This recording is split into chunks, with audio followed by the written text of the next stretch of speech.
Telangana assembly సమావేశాలు ఈసారి సభ వాతావరణం పూర్తిగా రాజకీయ వెండి రగిలించేలా మారబోతోంది. ప్రధాన కారణం Kaleshwaram project report.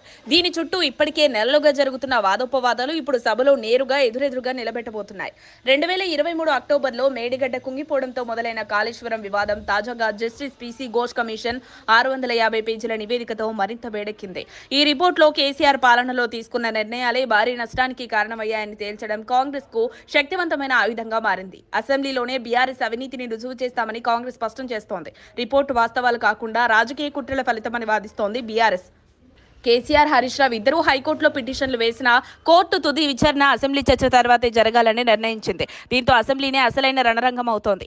KCR Erravalli farm house లో పార్టీ ఎమ్మెల్యేలతో పలు సమావేశాలు జరిపి వ్యూహరచన చేస్తున్నారు. హరీష్ రావు ఇప్పటికీ కౌంటర్ పీపీటీ ఇచ్చారు. మరోవైపు కాంగ్రెస్ కాళేశ్వరం అవినీతి అంశాన్ని మరింత బలంగా ప్రజల్లోకి తీసుకువెళ్లేందుకు సన్నద్ధమైంది. స్థానిక సంస్థల ఎన్నికలు దగ్గర పడుతుండగా బీసీ రిజర్వేషన్లు కూడా పెద్ద చర్చగా మారాయి.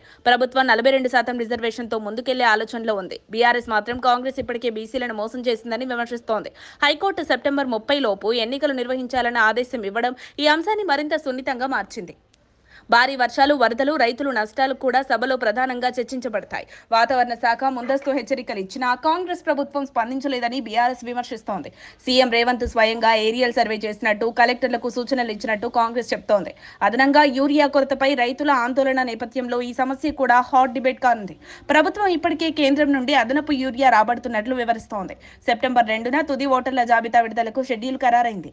అయితే బీఆర్ఎస్ వర్షాల సమయంలో ప్రజలను జాబితా కోసం తిరగమంటారని ప్రశ్నిస్తోంది. కేటీఆర్ ప్రభుత్వం అక్రమాలకు పాల్పడవచ్చని అనుమానం వ్యక్తం చేస్తుండగా కాంగ్రెస్ కౌంటర్ ఇస్తోంది. ఈసారి అసెంబ్లీ వేదికగా కాళేశ్వరం రిపోర్టు, బీసీ కోటా, వర్షాల నష్టం, యూరియా కొరత, స్థానిక ఎన్నికలు అన్ని అంశాలపై వాదోపవాదాలు రగలడం ఖాయం. రేవంత్ రెడ్డి ప్రభుత్వం గట్టి కౌంటర్లతో ముందుకు వస్తే కేసీఆర్ నాయకత్వంలోని బీఆర్ఎస్ సమగ్ర వ్యూహాలతో ప్రతిఘటించేందుకు సిద్ధమైంది. అందువల్ల రాబోయే రోజులు తెలంగాణ అసెంబ్లీలో అసలైన రాజకీయ సంగ్రామానికి వేదికగా నిలవబోతున్నాయి. మరిన్ని అప్డేట్స్ కోసం మా కాయ్ టీవీని సబ్స్క్రైబ్ చేసుకోండి. మా వీడియో కనుక మీకు నచ్చినట్లయితే లైక్ చేయండి, షేర్ చేయండి.